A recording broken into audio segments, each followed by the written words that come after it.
Wait here. Lord Commander. Well? The king is not in his tent. Not in his tent? No, sir. Well, it must be somewhere. Have you searched the camp? Yes, sir. I brought the aid you assigned to him. I think the man knows something.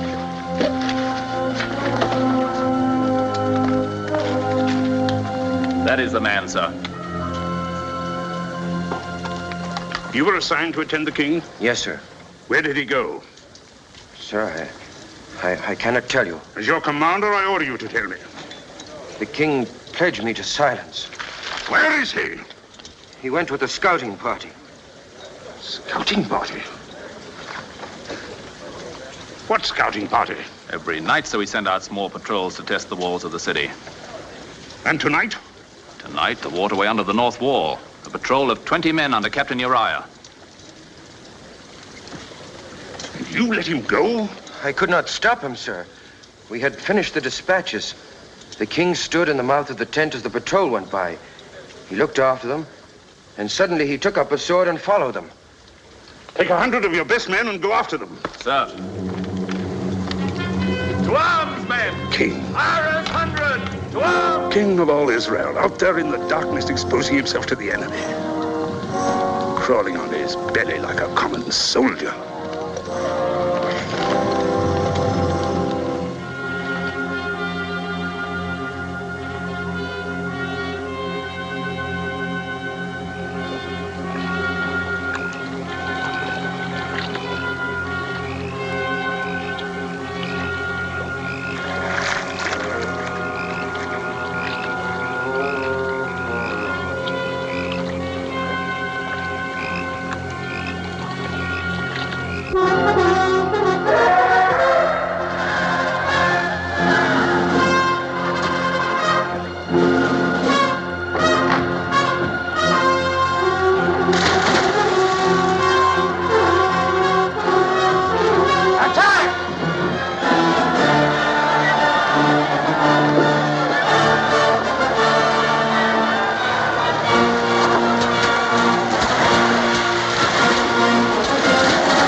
Commander of the army, my order. Yes, I know.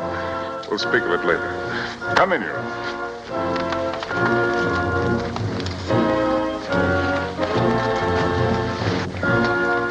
I apologize for delaying your supper. Sit down, Uriah. Pour us some wine. Sit down.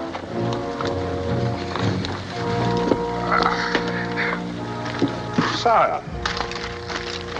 You're wounded. Let me call the physician. No, let it alone. It's a long time since I've shed any blood. It's good to have proof that it still runs in my veins. Sit down, George.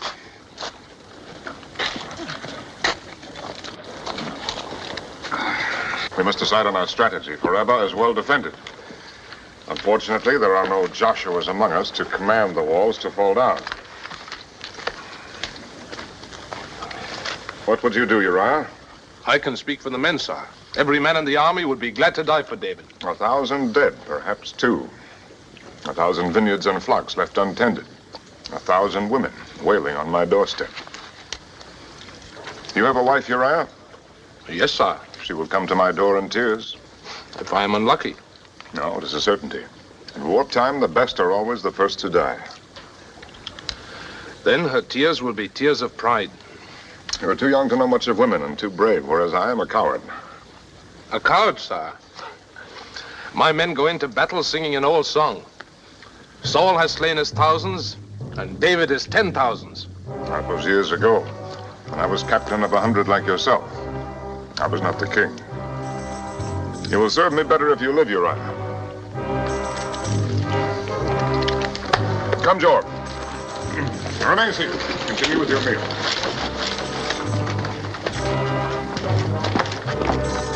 I will return to Jerusalem in the morning.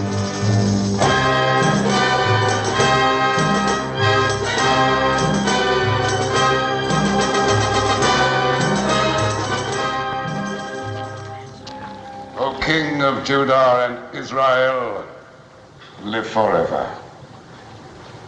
The Pharaoh of Egypt sends greetings to his beloved cousin. The Pharaoh bids me prostrate myself before the great king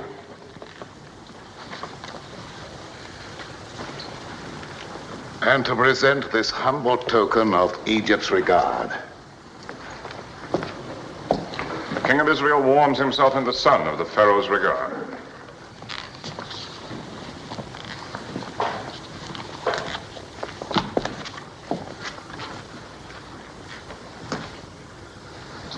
My beloved cousin, the Pharaoh, probably hopes that I'll cut my throat with this. Nathan, the prophet of God.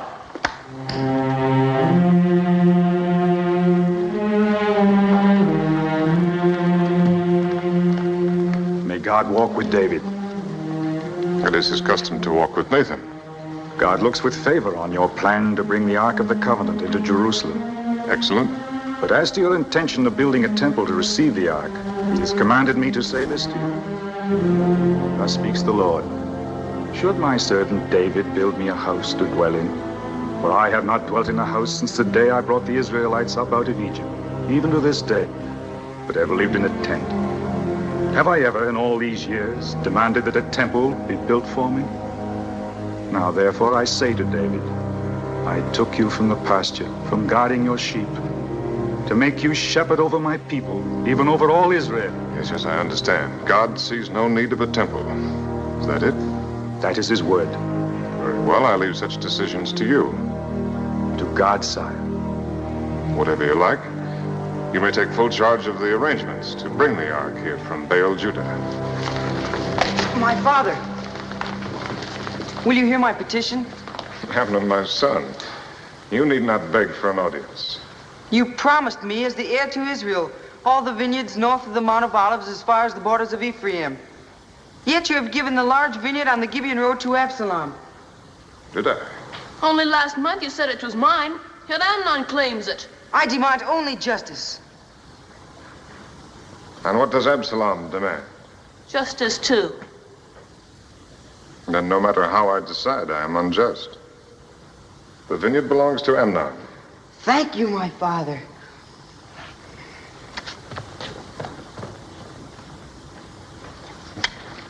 Come with me.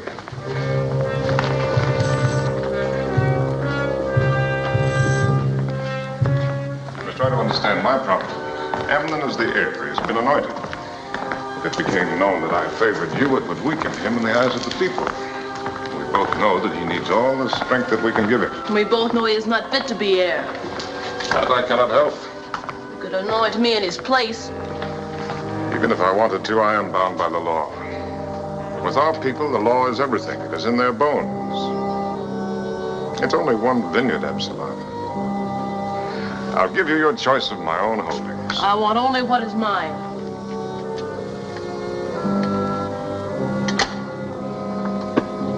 Here, take this. It is worth 20 vineyards.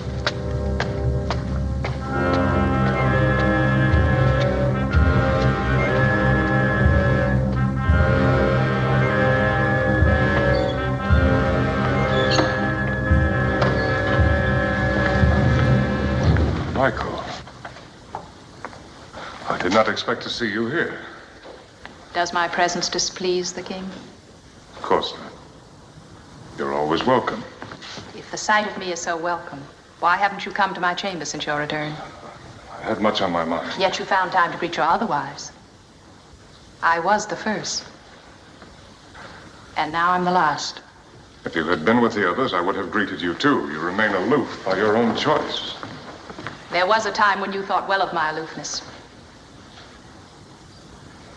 I make no objection to it now. Do as you please. How graciously. You give your royal approval. Your sarcasm is wasted. We both know that royalty is a fraud. It was no fraud when my father was king. I've never denied that Saul was every inch a king. And his successor, every inch a fraud. I will not argue with that either. Do you think that hanging his spear on your wall will make you royal? Michael, please. I have messages to read. Oh, I understand. I am dismissed. The shepherd's son is dismissing the daughter of Saul. I am to go and sit with the concubines. They are my wives. And you are my wife. Is that not enough?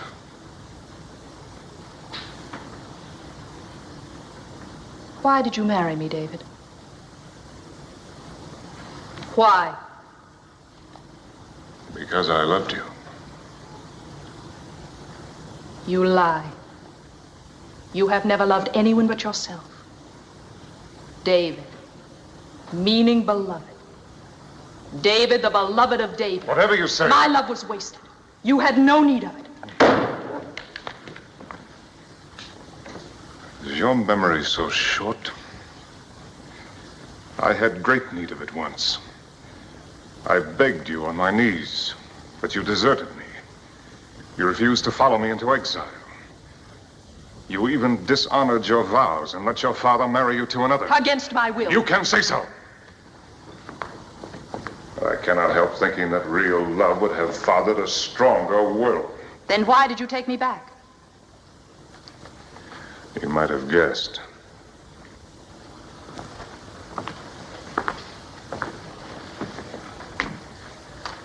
Without Saul's daughter at my side, the northern tribes would not have acknowledged me as king.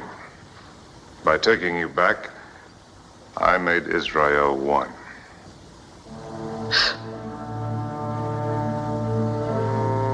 Michael, we're past the days of our passion. Love or hatred or anguish, even cruelty. Why should we torture ourselves? We have to go on living, Michael.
Other side.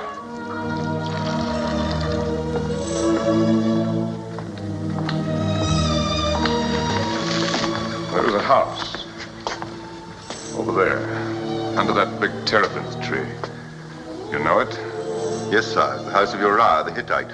Uriah the Hittite. He's a captain with the army. Yes, I know him. Does he by any chance have a sister? No, sir. He has a wife. A Hebrew woman of Benjamin called Bathsheba. Bathsheba. During my visit to the army, this Uriah's gallantry was called to my attention. It's been in my mind to reward him. Perhaps in his absence, his wife could accept the reward. I'll send for the woman in the morning, sir. No, send for her now. She shall dine with me tonight. Yes, sir. You're not eating. I dined earlier, sire. It is my custom when I am alone. As a soldier's wife, you have good reason to hate the king who keeps your husband from your side. The king does what he must. His needs are the kingdom's.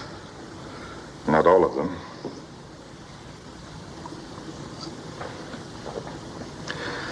His wine is Phoenician. I find it mellower than ours. It has the blandness of the sea air.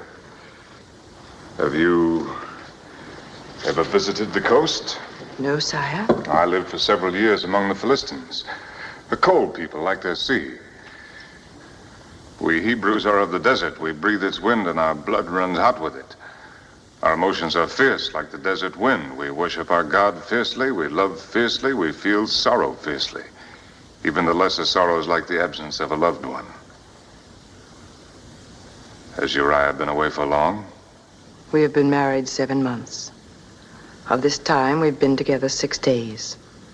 A poor return on the hopes of your betrothal. You are generous indeed not to hate me. I had no hopes, sire. I first saw Uriah on our wedding day when my father brought me to his house. Then 6 days is the sum total of your love. Of our marriage. Yes, sire.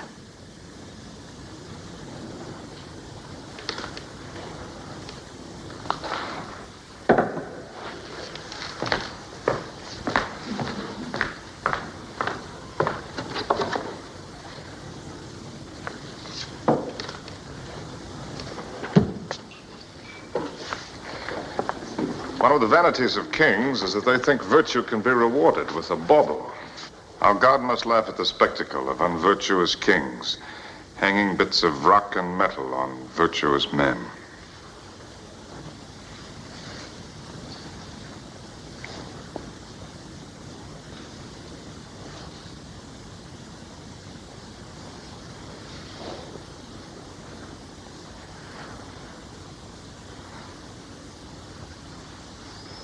That is for virtue.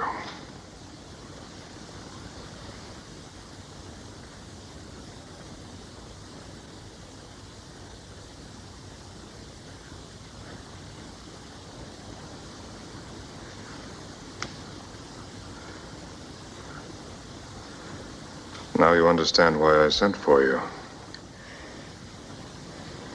My understanding is not necessary, sire. Why not? You are the king. Is that all? Well, leave the king out of it. Think if any man would be content with such an answer. What other answer can I give, sire? You have sent for me and made known to me your will. What else is there for me to say? In Egypt, that would be enough.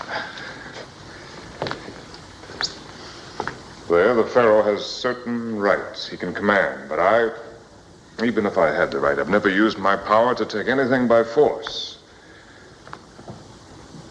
All that I have ever had has been given to me. Freely, without restraint.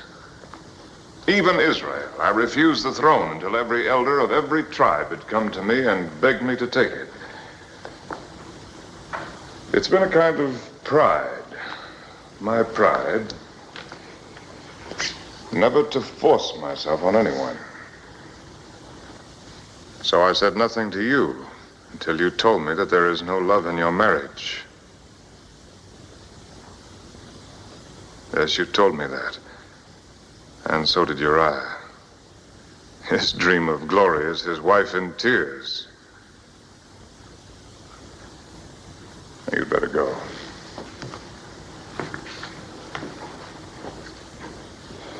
Oh, no, keep that.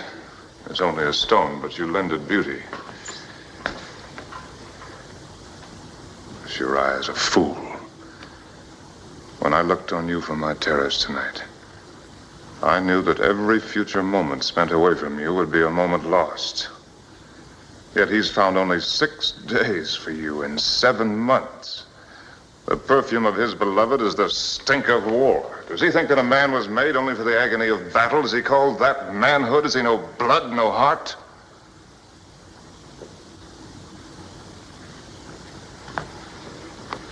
Now go. Be thankful that I am not Pharaoh. At least I can console myself with the thought that your modesty matches your beauty. Perhaps you would prefer truth to modesty, sire. Before you went away, I used to watch you every evening as you walked on your terrace. Always at the same hour. Always alone. Today I heard you had returned. Then you knew that That you would be on your terrace tonight. Yes. I had heard that never had the king found a woman to please him. I dared to hope that I might be that woman. Why are you telling me this now? Why not before? Because first, I had to know what was in your heart. If the law of Moses is to be broken, David, let us break it in full understanding of what we want from each other.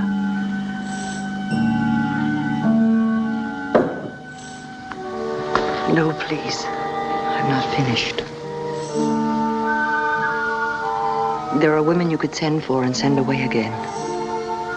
I am not one of them. What do you want? To please you. Have I not made it plain enough that you please me? I'll never send you away. If that is what you want, never as long as I live. No, David, that is not all I want. Think not of this one night, but of all the days and all the nights to come. Think if I can give you what you need for as long as you live, as your wife. But you're not free.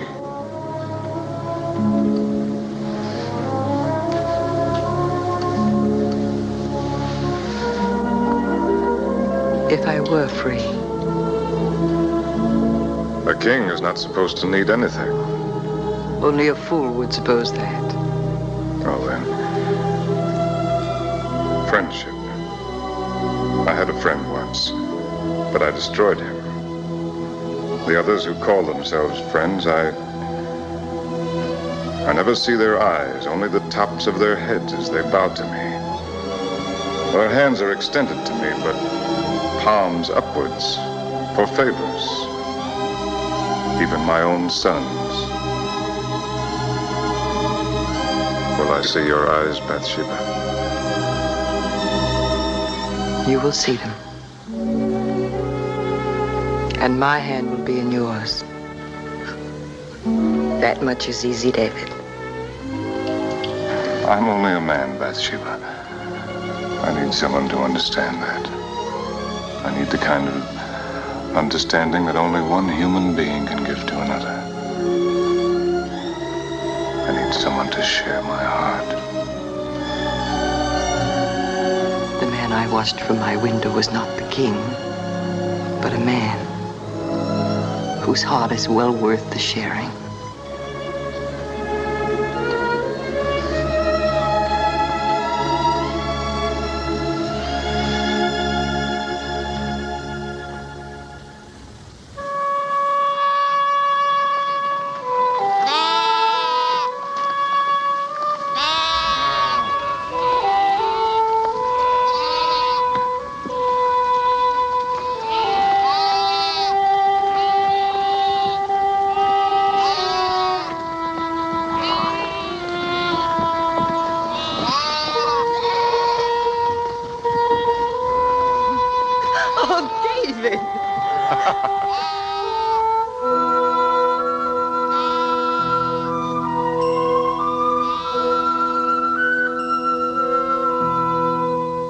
No, David. The boy, he'll see us.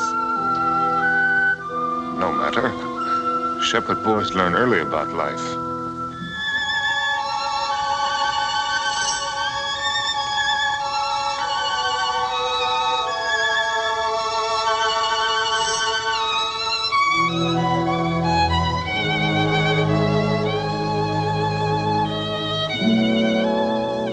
David? Did I what? Learn about life early. Before I was 12, I knew almost everything there was to know about life. And death. 12, I'd killed wolves. 13, a man. Tell me. Not about the killing. Tell me about the boy you were.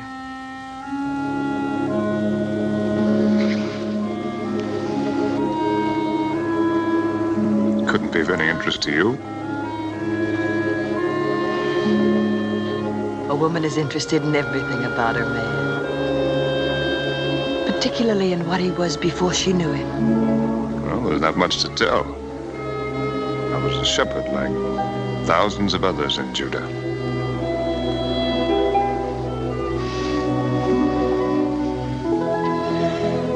You slept out under the stars.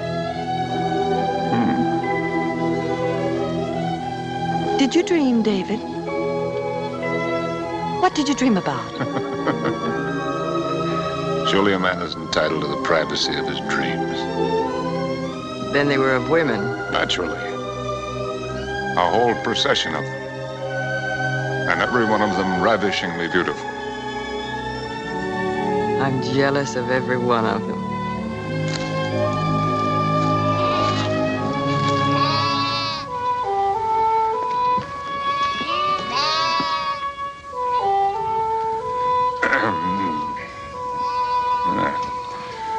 It's been a dry year.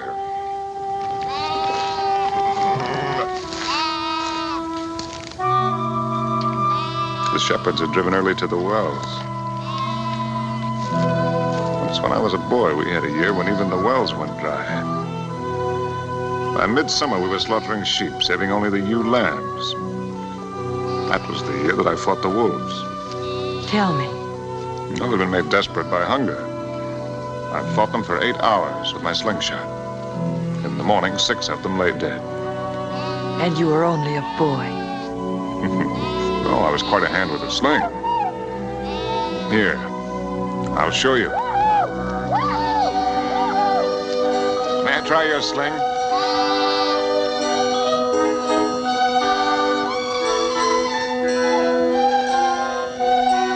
Now, that tree. Watch.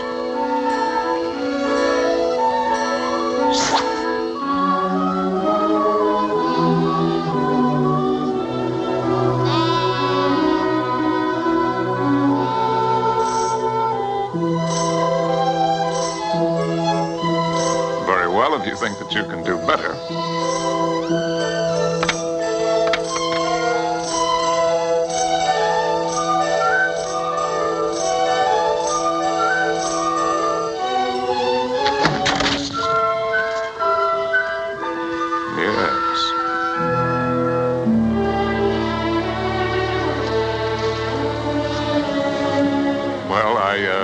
I lack practice.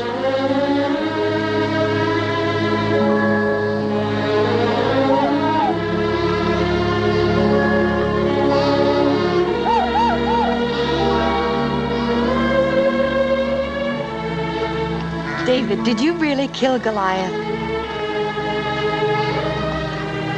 After seeing me with that sling, how could you doubt me? Was he truly as big as they say? Well, I will admit that he grows a little bit bigger every year.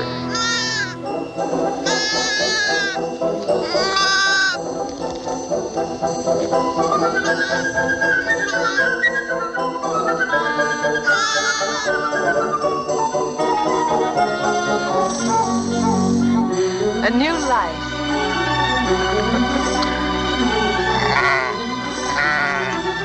Oh, that's his mother. She's caught in the brambles.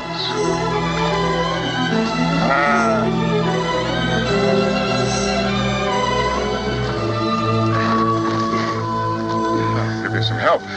Thank you, sir. Let's clear those hind feet. No, use both hands.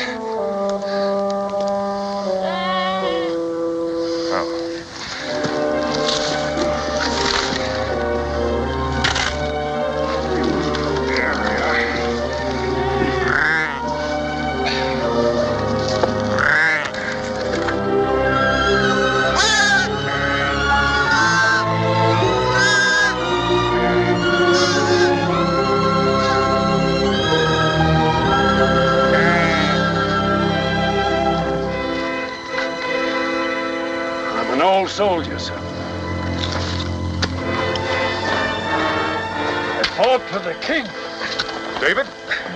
Not him, sir. But the king. King Saul. It was in his last battle.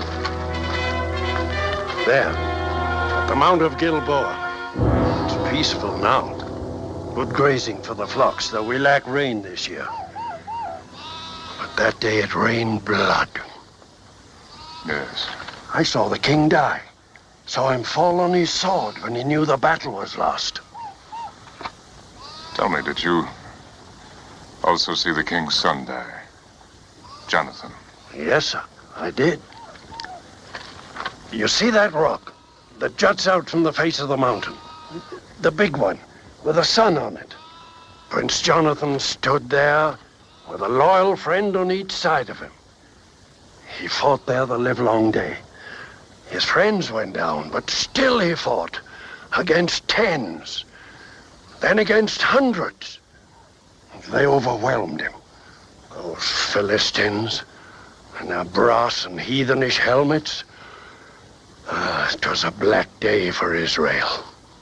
The king gone, Jonathan gone. None worthy to take their place. Yet Israel found a king in David. Saul was king. Jonathan should be king today.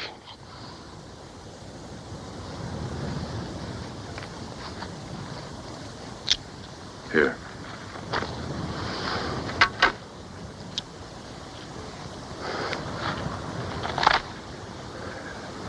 Thank you, sir. Thank you kindly.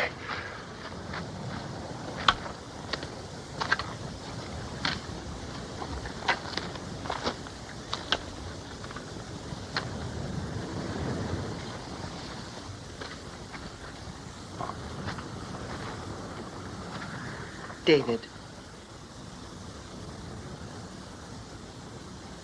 Come. It's getting late.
Nathan!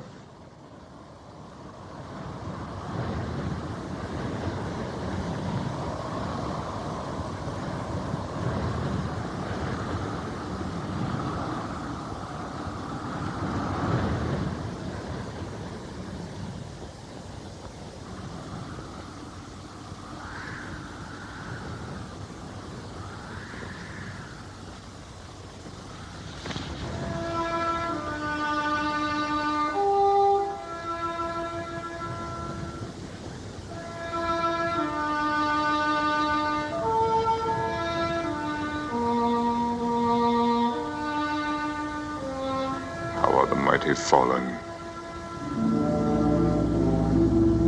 in the midst of the battle.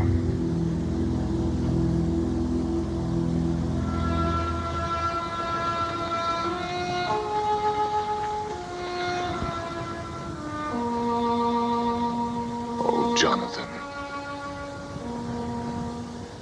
thou wast slain in thine high places.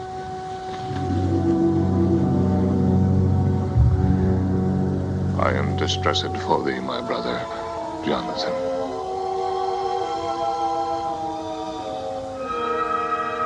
Very pleasant hast thou been unto me. Thy love to me was wonderful, passing the love of women. How are the mighty fallen,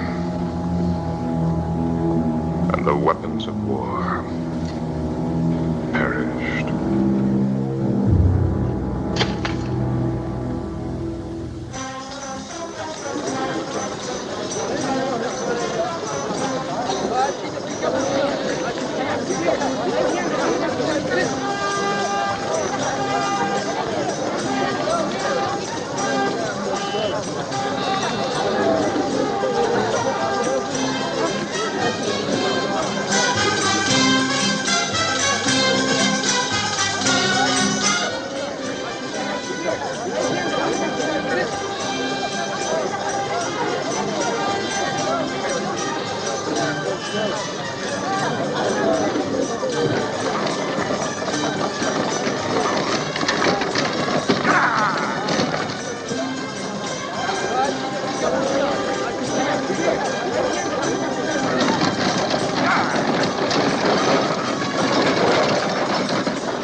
Greetings, Avatar.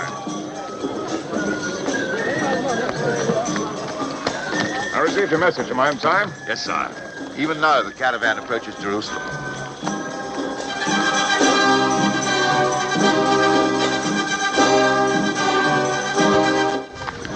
Look, Bathsheba.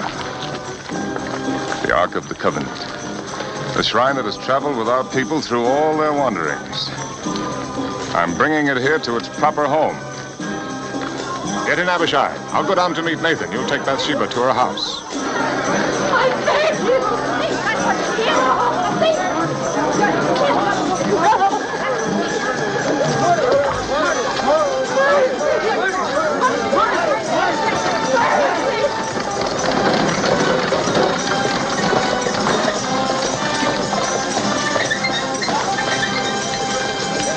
Mercy, I beg you. It's for you to cast the first stone.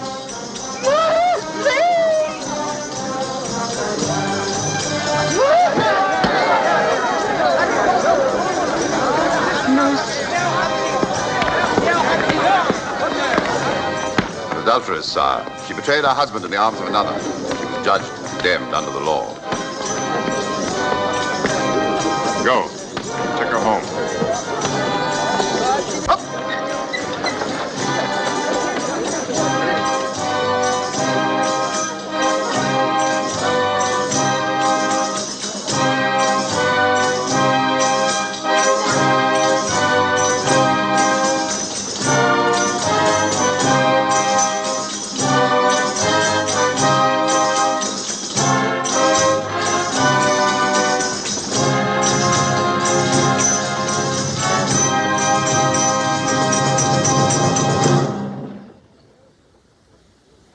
Sire. Nathan?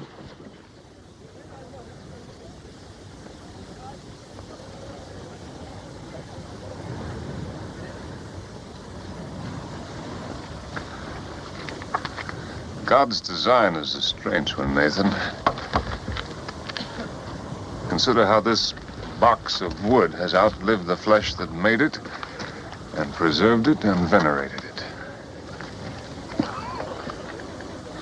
A pity that it is mute and blind and cannot tell us of our ancient dead. Of Moses on the mountaintop, of Miriam and Aaron, of Joshua at the walls of Jericho. No, sir! Do not tempt the thunderbolts of the Lord. His dwelling is not to be profaned by unconsecrated hands. To touch it is to die.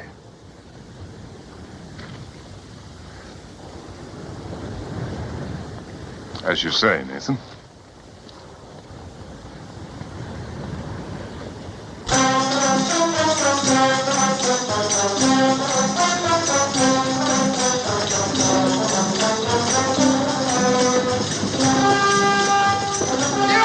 The Ark of the Covenant is fallen!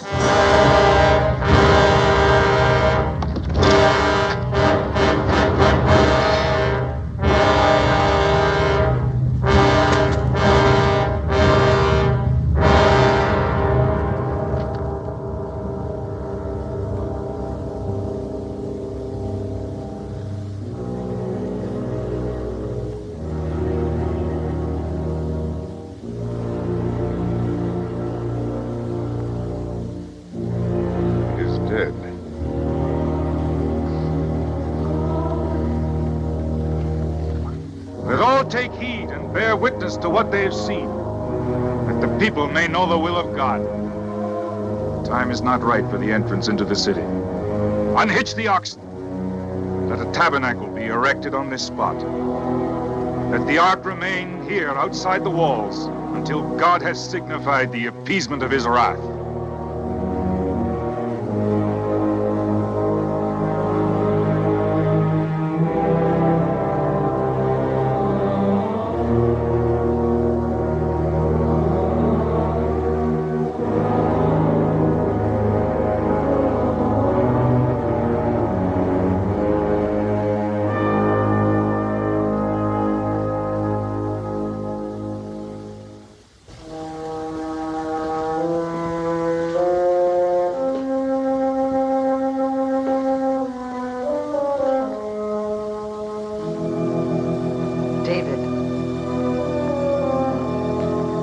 Bathsheba. You shouldn't have come here. I had no choice. My news would not wait. David, I bring you trouble. Our secret is no longer a secret. Who has learned it? No one yet. But soon all will know who have eyes to see. I'm sure now of what I have feared this past week. I am with child. Beloved.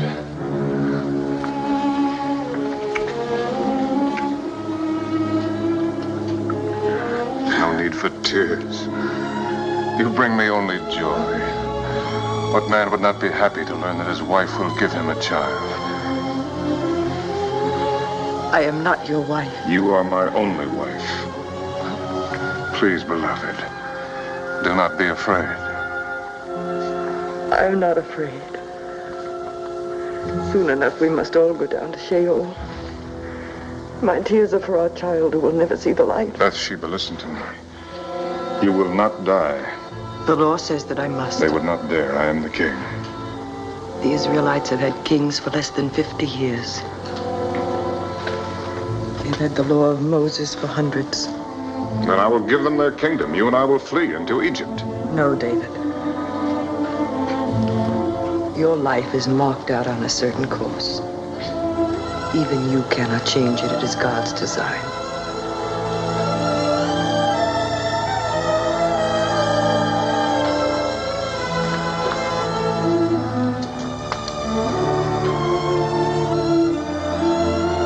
There is another answer.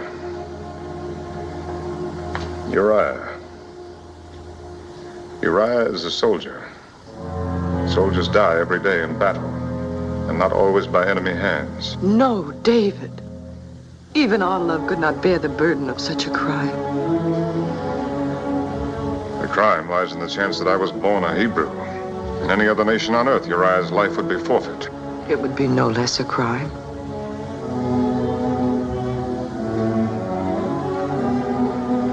If I sent for him, told him everything. We both know what he would say.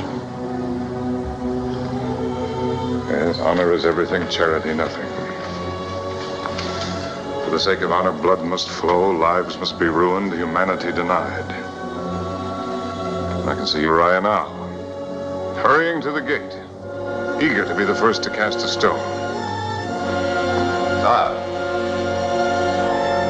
What is it, Abishai? The orders for Joab, sire.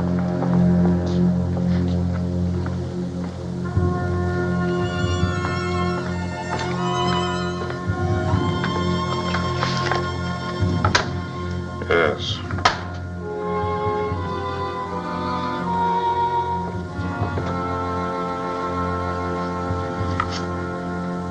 Do not send it now. I may want to add to the message. Yes, sir.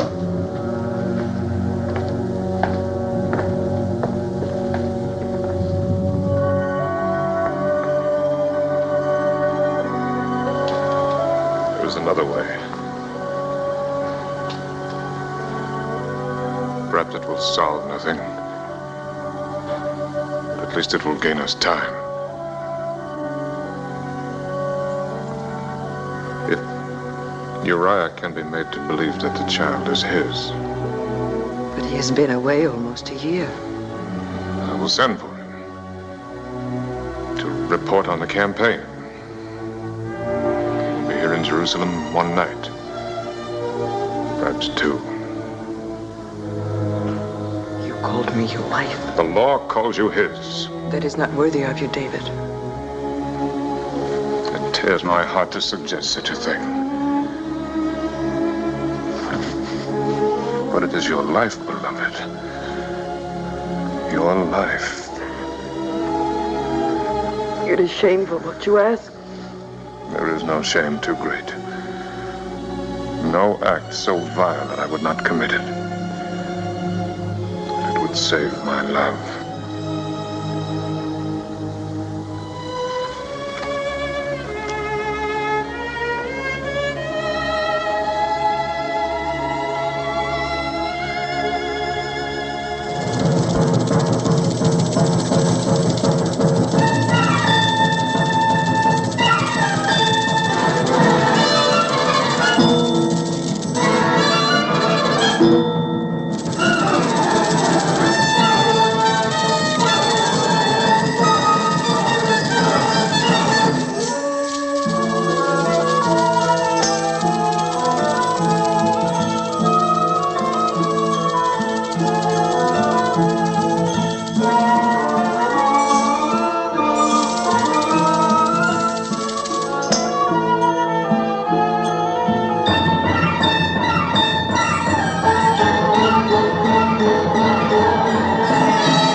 guest must be weary from the road.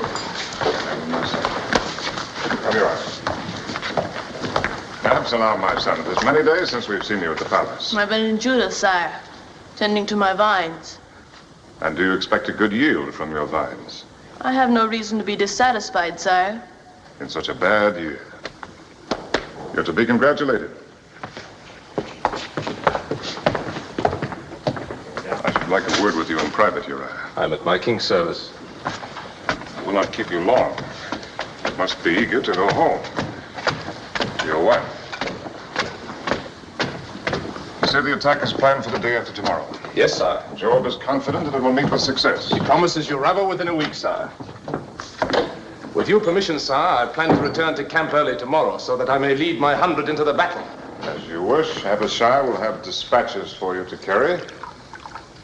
But if you desire to remain in Jerusalem longer... My only desire is to serve my king. I might believe that. But you have a wife. My wife is nothing, sire, beside my duty. Sit down, Uriah. They say she's very beautiful. As women go.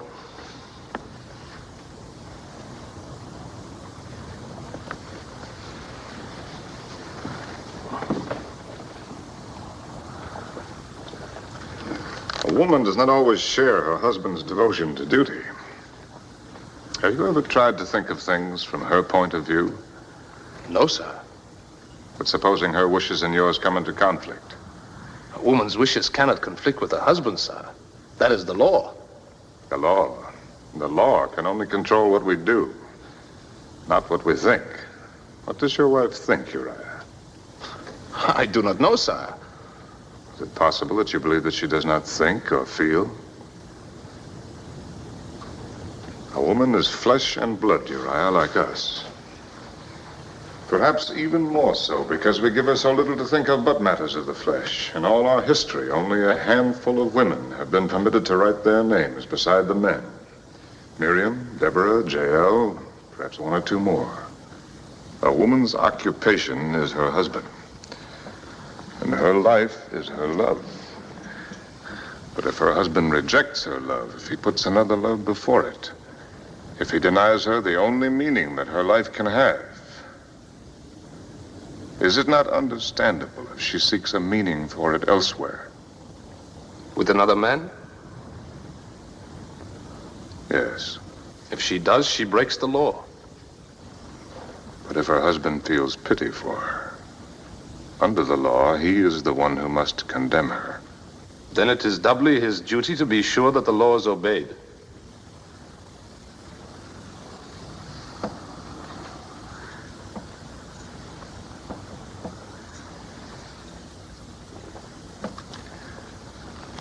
Would you condemn your own wife, Uriah? Bathsheba? But that is not possible. But if it were possible? I would not hesitate to do my duty, sire. You would force her to suffer the most horrible of deaths. Let the mob drive her like a dog through the streets to the city gates. Watch the cruel stones strike her flesh. Yes, sire. If she had broken the law.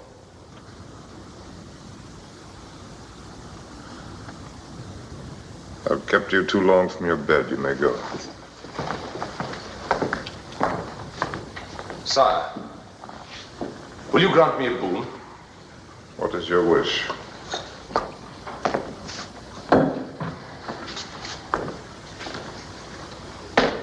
When Abishai prepares the dispatches, let him say this to Joab in your name. Set Uriah in the forefront of the hottest battle, that he may serve as king to the utmost of his ability. I will consider it, Uriah. My thanks, sir.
You are up late, David.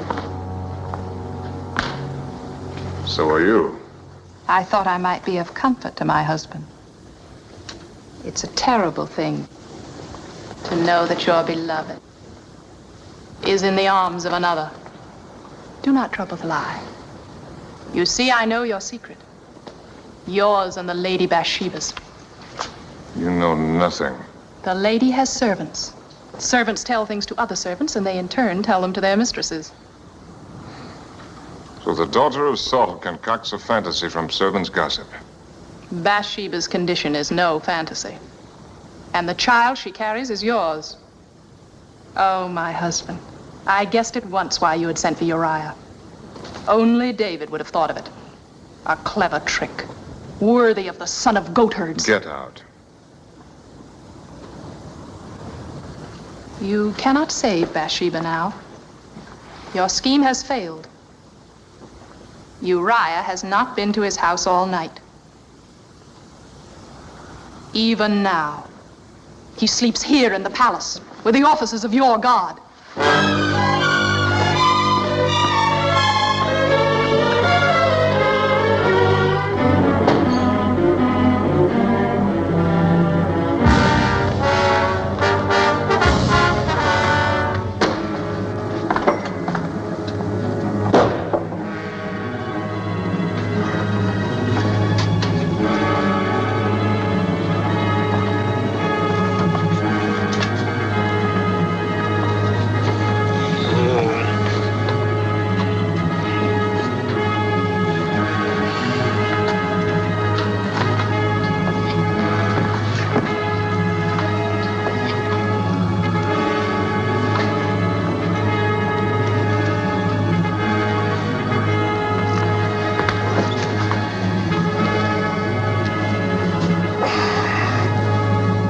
Sire, forgive me.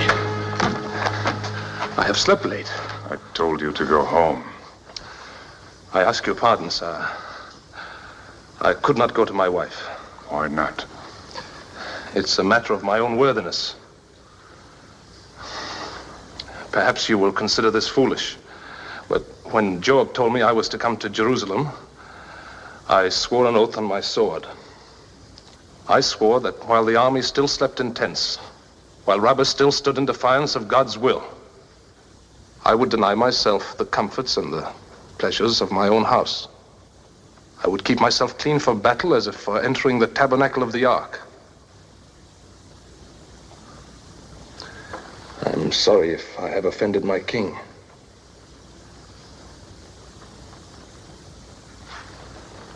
If the dispatches are ready, I will go.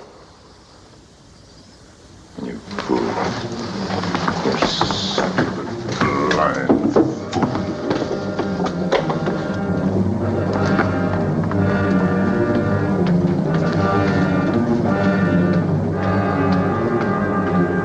Sire.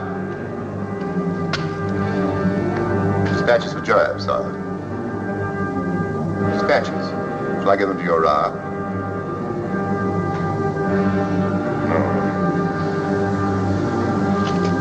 No.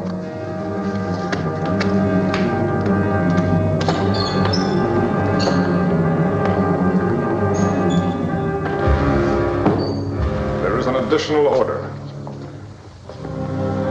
Set Uriah in the forefront of the hottest battle. It is his own wish, Abishai. Even his own words.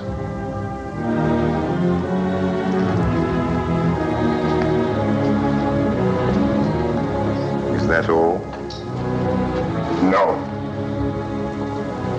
I will not add hypocrisy to my other sins.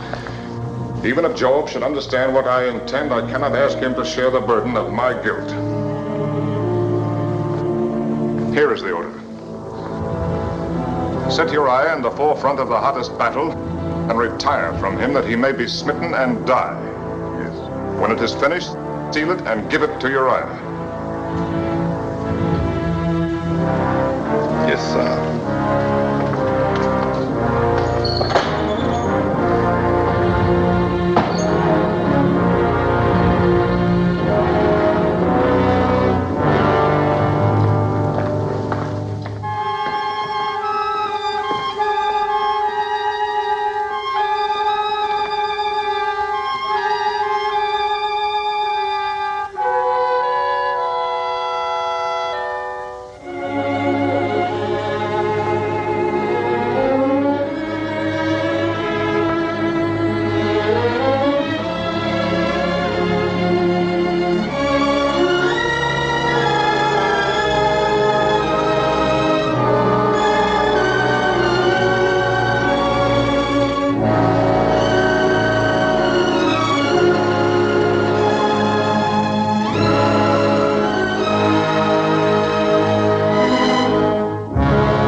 Sire, we bring great news.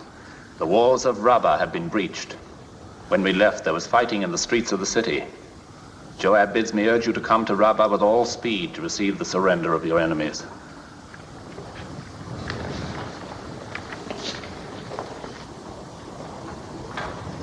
And our dead? Our losses have been heavy, sire.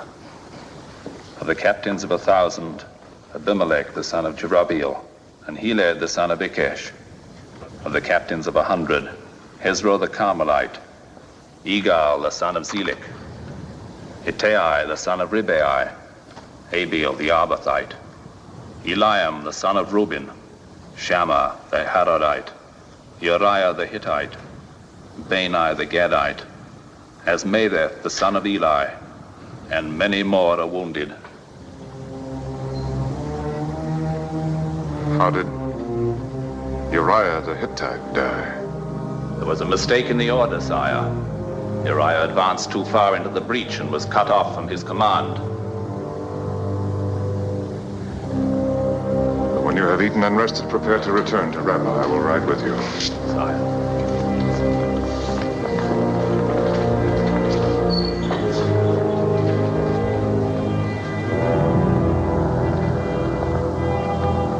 Sire, Lady Bathsheba's servant is waiting for your answer.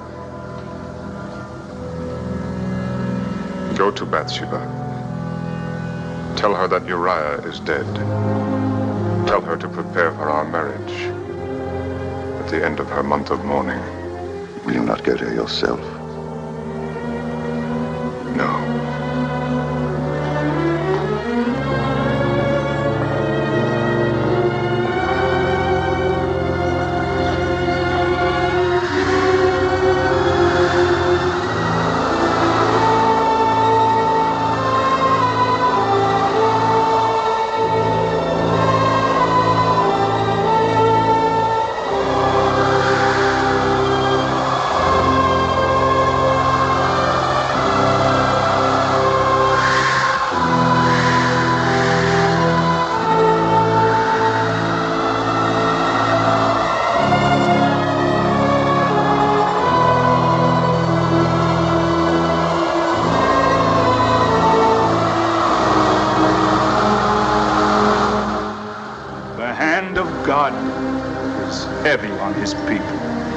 Thus speaks the Lord.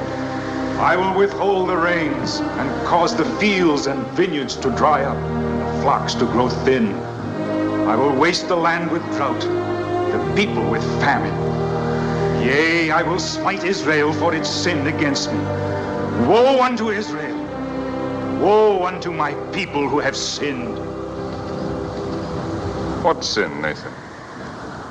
The Lord has not vouchsafed to me its nature. But evidently the sin is great, thus to incur his wrath. Does it take so much to make him angry? That soldier who laid hands on the ark, he was only trying to be helpful. It is not for us to question the ways of the Lord. I question nothing. Yet the sun was hot that day. The man had been drinking wine. All were excited when the ark began to fall. Is it not possible that the man might have died naturally from other causes? All causes are of God. We've had droughts before, Nathan. I'm buying grain in Egypt and Philistia. There will be enough for everyone until the rains come if I have to empty my treasuries. Now, what more can I do? Is there anything else? Yes, sire. I have sat in the gate and listened to the people talk of the king. What do they say? They say that David is no longer David. They say that he neglects his duty, that he is often away from the city. When he is here, he has turned his face from his people. Petitioners are sent away from his door without a hearing. In hard times, it's natural that some will complain. Complain, yes, sire. But not talk openly of overthrowing the king. Explain yourself. The hearts of the Israelites are turning after your son. Well, it's difficult to imagine poor Amnon winning anyone's heart. Not Amnon, your second son, Absalom. Boy? Every day he is at the gate seeking those you have turned away. To these he says, "Oh, that I were made a judge in the land, that all may come to me and receive justice. Confine yourself to the affairs of God. Leave the affairs of the kingdom to me. Sire. Oh, Abishai, I have orders for Joab. The king forgets that he too is a servant of the Lord.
Priests are waiting. I have been waiting these days and weeks, waiting for a word from the one who called himself my lover, for a sign that all of his promises were not lies. Beloved, Do not call me that. Even the word is a lie. If you still loved me, you would not have avoided me. You would not have left me in darkness, alone with my fears. You know that I was called to Rebbe. It is a week since your return. They are waiting. Let them wait. There will be no waiting. I will not try to justify my behavior. But even if I have earned your hatred, you know why the wedding must take place. I could more easily find courage to face the stones of the mob. If our marriage is no more than an act of charity on your part, then say so. If I have lost your love, tell me, and I will trouble you no longer. I am not a beggar, David. Beloved, it is I who am the beggar. I beg your patience. If you love me, say no more. Take my love on faith. It is yours, and will always be yours.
should be called if he would again see his son alive.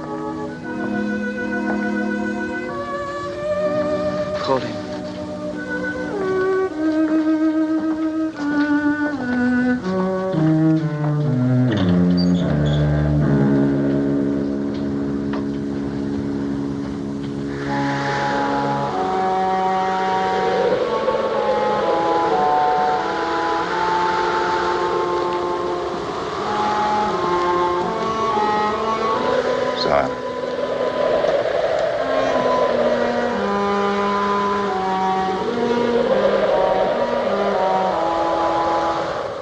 Bathsheba asks your presence. The child is better. No, sire.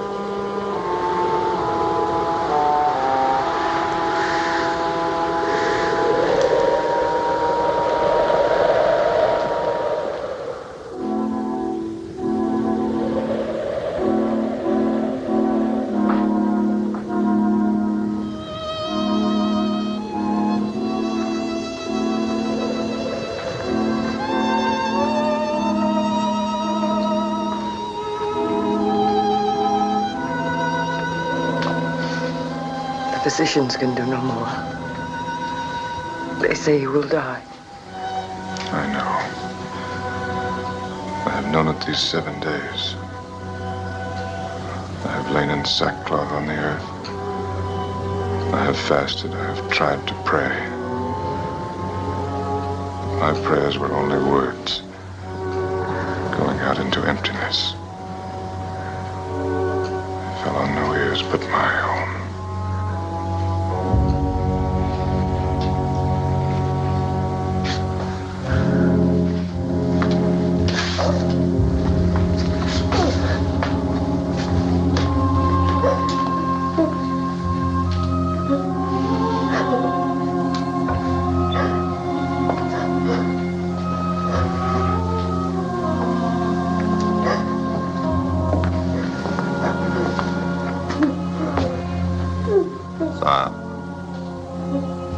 Me to inform you.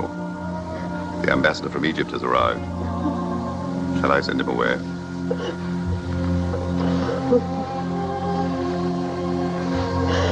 Now I will go down.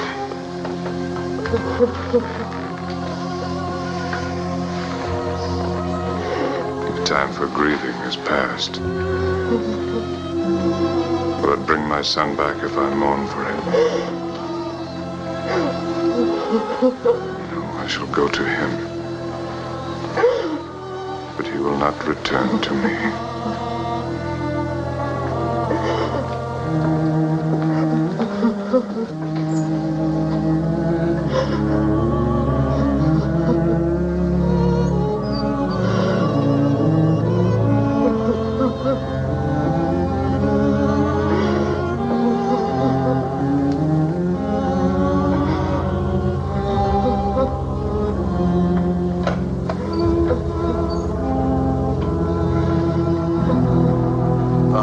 Pharaoh bleeds for his cousin and for the people of Israel. But alas, the Pharaoh's storehouses are empty. There is barely enough grain to feed Egypt. The heart of the Pharaoh cannot bleed, for it is bloodless. The storehouses of Egypt are full. My sacred Osiris, I swear to you I speak truth. Dog of Egypt, you lie. And your master lies. Only what I expected. Charity is not to be found among the virtues of those who make gods of vultures and hyenas. Now go. Nathan, the prophet of God.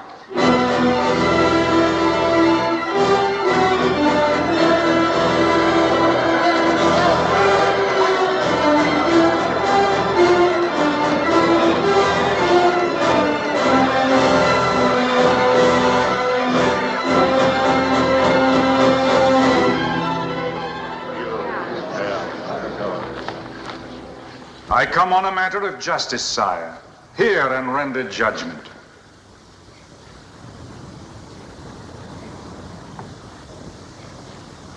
You may speak.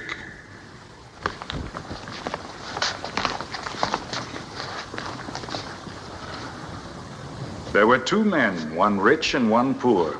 The rich man owned great flocks and herds. But the poor man had naught but one ewe lamb. He reared it, and it grew up with him and his children. It ate of his food and drank of his cup, and it was like a daughter to him. Now there came a wayfarer to the rich man, asking meat.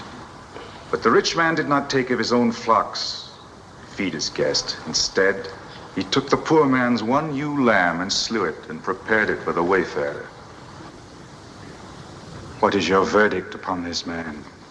He shall restore the lamb sevenfold. The lamb is dead. It cannot be restored. Then the man deserves to die because he had no pity. You are the man.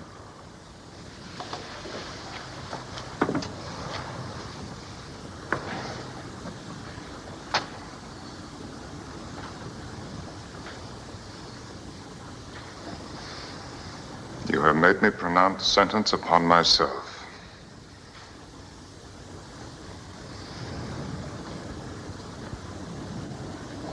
Very well.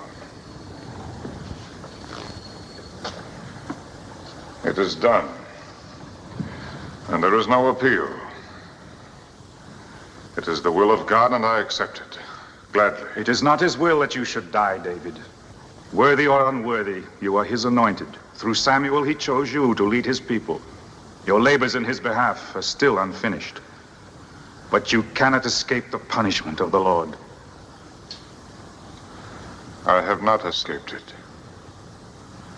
My son is dead. His justice is still unsatisfied. You have paid for your adultery, but you have also killed. You have taken up the sword and slain your fellow creature for your desire. Now, therefore, the sword shall never depart from your house. You shall know the hatred and ingratitude of your own flesh. Brother shall turn against brother, and son against father. The history of David's house shall be a history written in blood. You tell me nothing new. I am content. Even so, the tally of the Lord is not paid. The woman has been denounced. She also must expiate her sin. She has lost her child. Is that not enough? Bathsheba has sinned, and she must render payment according to the law of Moses. Uriah's death was my act, and mine alone. She was a faithless wife. Faithless only because I made her so. Could she deny the king when I called her? Could she refuse to obey my commands?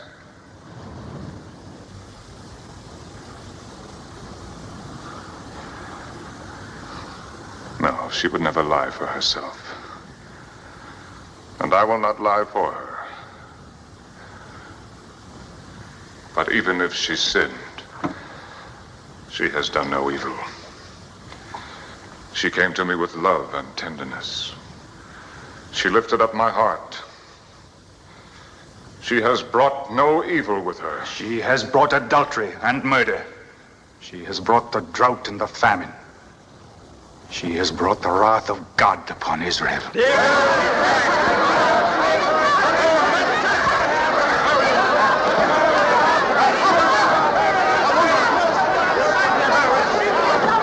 know the law, and so does David.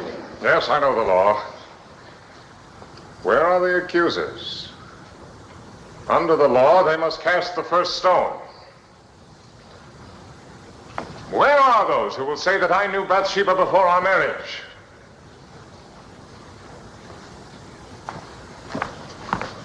Who will dare to say it to my face?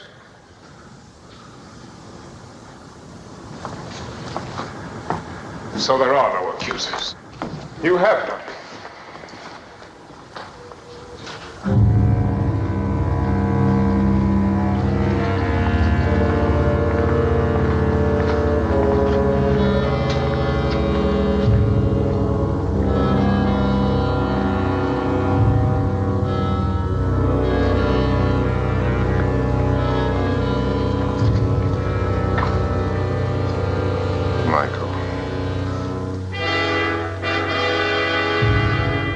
I cannot find it in my heart to blame you for what you do.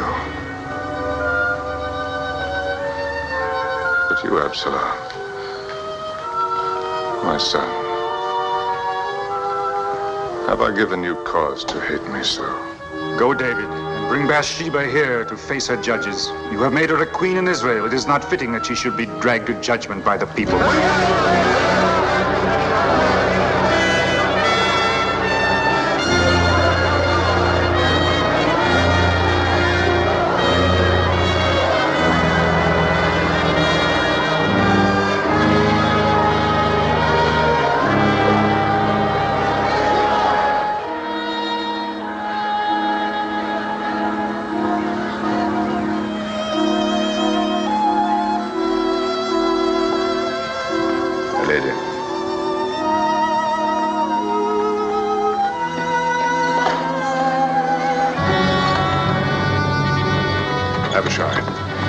Stable and get horses. Bring them to the gate in the garden wall. Yes, sir. No, not that way. They'll be watching. Go by way of the terrace. We'll be out of the city before they know that we've gone. Sire! The palace is surrounded. Call the guard. Surely my own bodyguard can be trusted. Go! Go!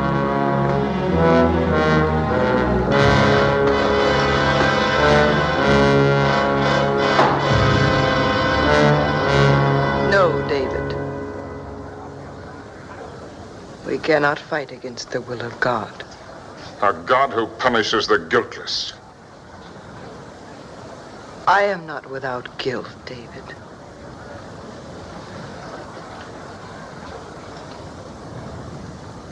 Now I know how Uriah died.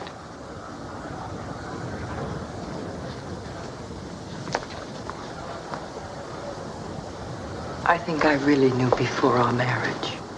Knew and put it from my mind. I lacked the courage to face the truth. My guilt is as great as yours. Greater. Because I let you bear the burden of it alone. I killed him. I wished him dead. God sees into our hearts, David.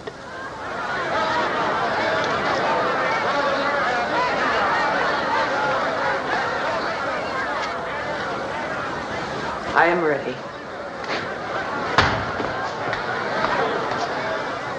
God, I cannot let them take you. I cannot let you die.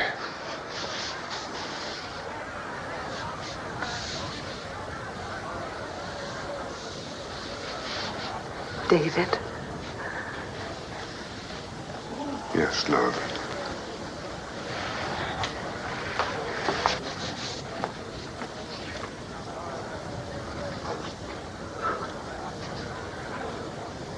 In all our time together, you have never played for me. Something from your boyhood. When you were a shepherd.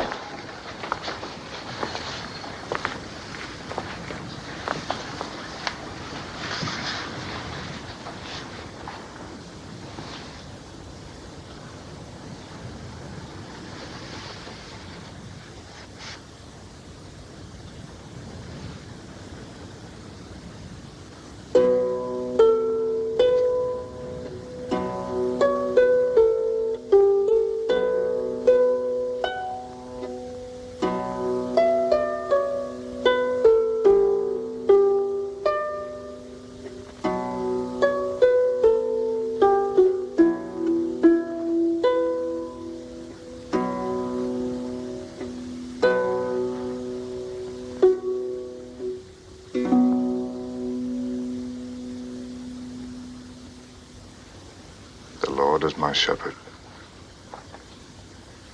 I shall not want. He maketh me to lie down in green pastures. He leadeth me beside the still waters. He restoreth my soul. He leadeth me in the paths of righteousness for his name's sake. Yea. Though I walk through the valley of the shadow of death, I will fear no evil, for thou art with me. Thy rod and thy staff, they comfort me.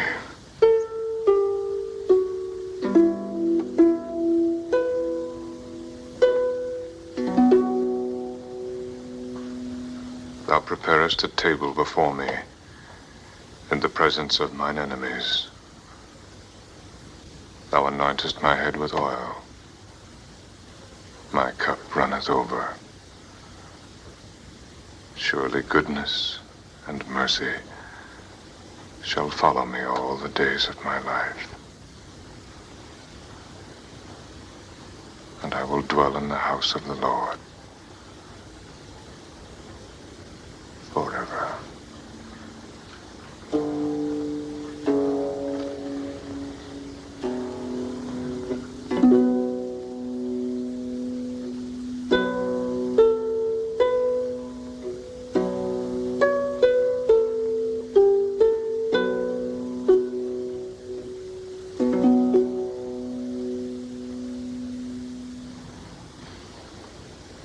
Goodness and mercy. When I wrote those words, I believed in such a God. I was only an ignorant shepherd boy. There was no one to teach me about God. So I taught myself. I saw him in the hills, in the trees, in the miracle of the birth of lambs. I felt his mercy when the wolves had fled and my flock was safe. When spring broke the grip of snow and ice. When the cool wind blew after the heat of the day.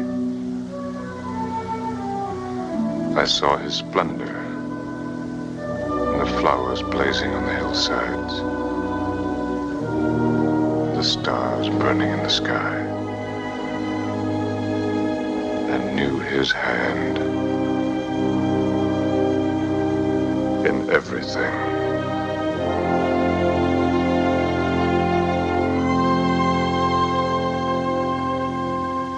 Then I wandered from him.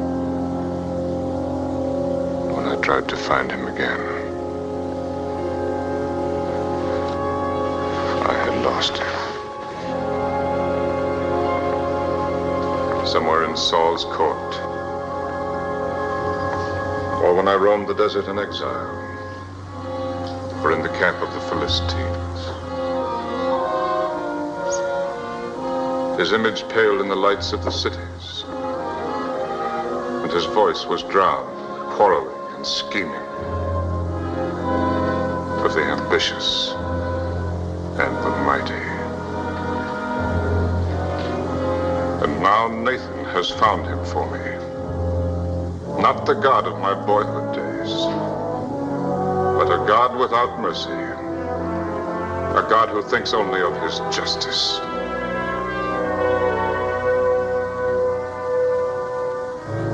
So you must die. As the soldier died when he tried to save the ark from falling. He put his hands on the ark like this.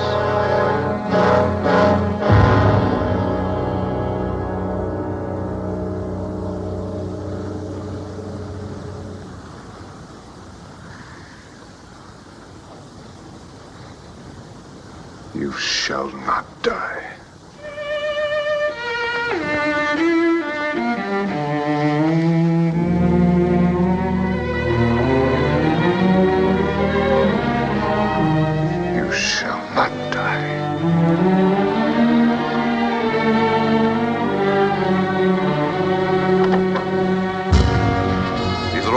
Sir. It will be enough. Take your stand at this door. If anyone tries to enter, cut him down.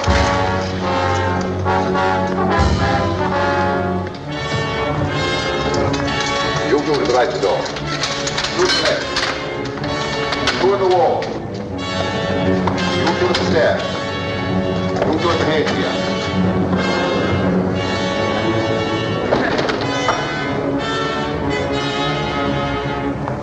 Where's the woman? She is not coming.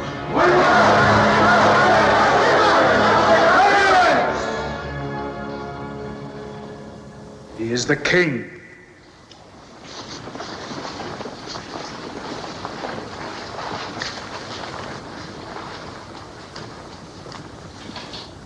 You have heard the word of God. I have heard the word of Nathan. You have told me that God demands justice. That I will believe. But I will not believe that he would condemn a helpless woman for another's crime. Where are you going? To the tabernacle. If God is what you say he is, if this is truly his justice, then let him speak for himself. Will you go to him in anger? He has shown me nothing but anger. He has turned his face from me. It was David who first turned his face from God. Once there was a David who knew how to pray, who sought nothing for himself at the hands of God, who found his strength in faith alone. If that David still lives, his God will not deny him mercy.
Oh, God.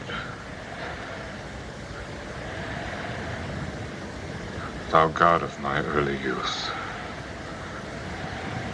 hear my prayer. Let thine eyes, which alone see clearly, fall upon thy worthless servant.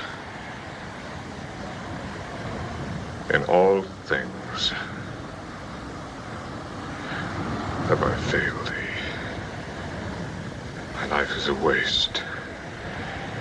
My crimes are many and terrible.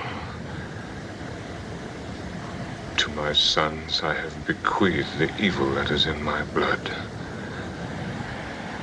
I have led my people into misery and want. I have used thee with ingratitude and betrayed thy trust. I have been a faithless shepherd. I am dust in the sight of thine eyes. I am less than the meanest creature crawling in the earth. And yet, O God, I am also thy creation. Take not thy Holy Spirit from me. Thy Spirit, which abode with me in the wilderness. I ask nothing for myself, O God. By my sins, I have put myself beyond the compass of thy forgiveness. But lift thine hand from thy people who suffer for my crimes. Forgive them the sin that is not theirs, but mine.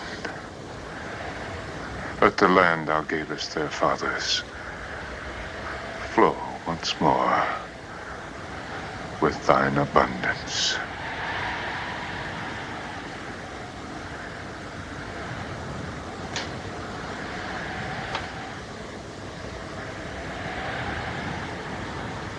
And let Bathsheba live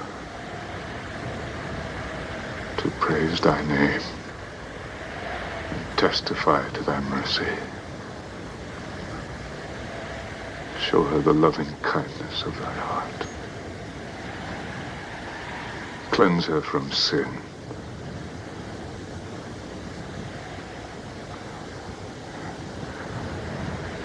And let thy punishment fall on thy servant who has earned it. Look not on the sinner who comes before thee, but on the boy he was, who loved thee, and who would have died for thee. Make my heart as his. Let the boy live again in his innocence. Grant him thy mercy, and take this David's life.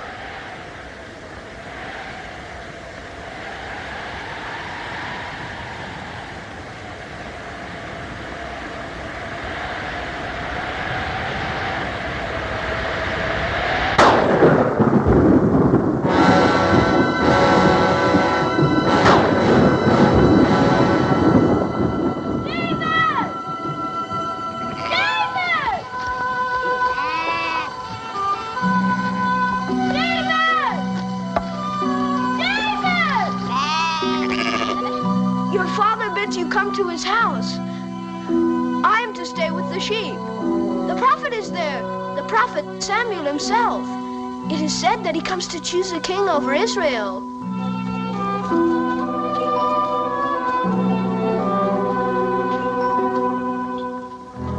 Eliab, Abinadab, Shammah.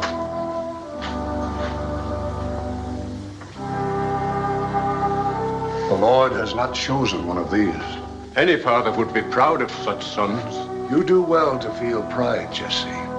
But the Lord does not see as man sees. For man looks on the outward appearance, but the Lord looks on the heart. Who is this? My youngest son, David, who tends the sheep. But he's only a boy. A dreamer, a singer of songs. Come hither, David.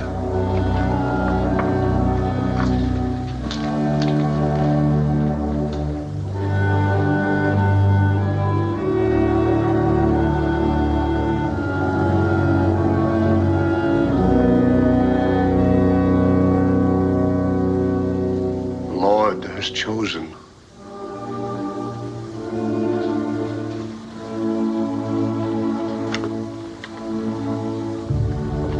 Honor him, David.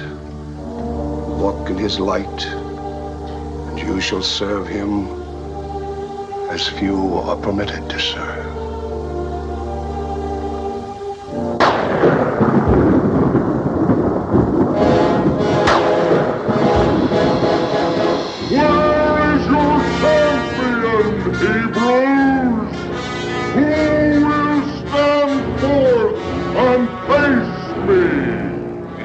Of Gaza, challenging us to send a champion against him and so decide the battle.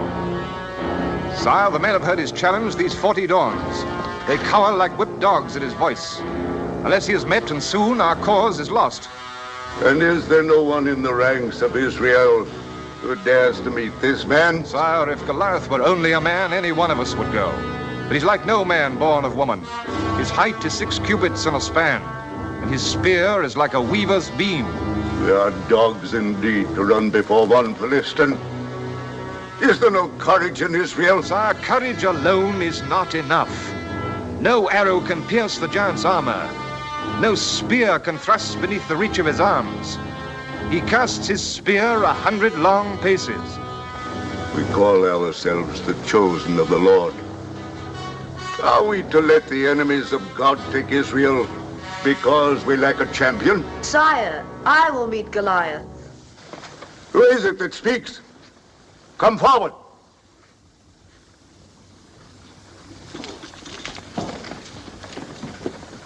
David, my armor bearer. I will meet him, sire. Sire, Samuel calls this boy the Lord's anointed.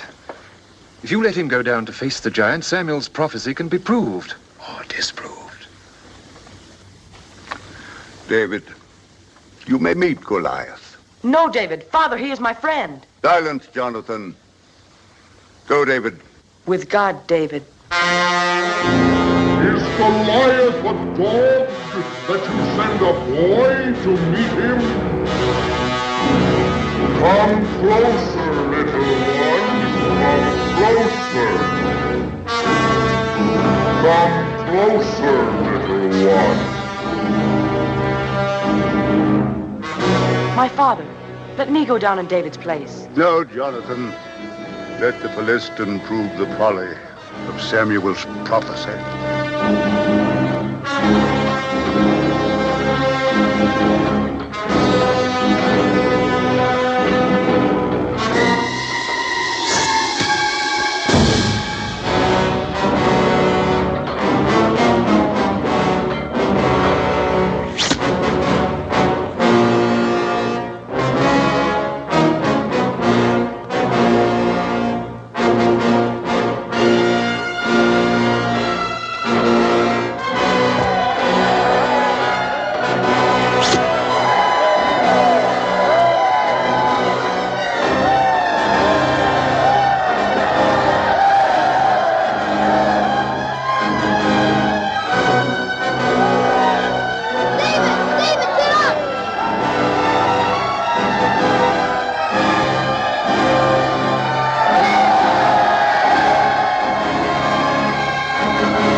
No man can ever hope to know the real nature of God, but he has given us a glimpse of his face.